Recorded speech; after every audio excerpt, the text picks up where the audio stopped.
Right. Hey, good morning. Sunday, July 23rd, 2023. Thank you, Bayesian, for bringing copper to our attention, in addition to the BBBXF and how that's developed and evolved with much more exposure than thought 5 years ago to copper. So BBBXF is more or less a junior explorer with a heavy potential for copper. So thus the interest from BHP coming in and buying 20% of the company. So let's take a look at the daily copper chart. Talked about this before. Comes down, holds a 618, 3 down. We're assuming this is wave 1 of a larger degree. This is wave 2. Then you have a leading diagonal for another wave 1 off of that low. 3-wave corrective action holds just below the 618. Also held this level of this wave 4 right here. So call this a road sign, a signpost of support right here at $3.50. So we're banging into this resistance just under $4. This looks impulsive. Pullback held the 618, another minuscule impulse. Runs right into resistance, gets rejected the first time. My thinking is that it holds here and it breaks above $3.96. And then it doesn't come back below that level for a very, very long time if this plays out as I've got it drawn up here. The idea is the first clue is if it gets below $3.50, that opens the door for it to come back down, and then it really needs to hold this low right here. Just really $3. Just call it $3. So you don't want to see it below $3.50, but that in and of itself is not terrible. But if it gets below $3, and something else is going on, not sure what, I have to remeasure some things.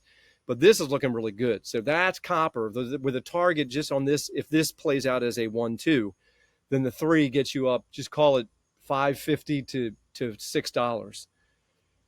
Wow. Yeah. So that's pretty exciting. And then looking at BBBXF, looking at the 4-hour, you can see we made a new high, right? If that's wave 1, 2, made a new high. That's important. Now I want to see it hold this gray zone. Also, definitely want to see it hold, call it 12.5 cents. And you just don't want to see it make a new low. Kind of similar to how I just said copper, although I'm not correlating them. I'm just saying as an example, level by level. If you get below there, that's a clue. If you get below 12.5, that's a clue of sorts. Don't want to see that. Then if you come down here, you really don't want to see below 11 cents. Not at all. What I'd like to see is that this continues this week and then never comes back below 16 cents again. Possible for that to happen. So the next place I will add, I'm not adding anything unless this fills out 5 up and then gives up a 3-wave pullback. I will add from there, but I've already added so many times. I'm heavily, irresponsibly long this name. So that's the 4-hour. So let's see if it can hold these levels and keep advancing. This is the reason for all the excitement, regardless of whether this is an A, B, and we're now beginning a C wave, or if this is a 1-2, and this would just get you wave 1 of 3, wave 1 of 3. Either way, it's targeting like 90 cents, the way I see it. So it doesn't really matter to me, the larger structure. That'll reveal itself as time goes on. But for the moment, I just see nothing wrong with putting some money to work on this name, calculated risk.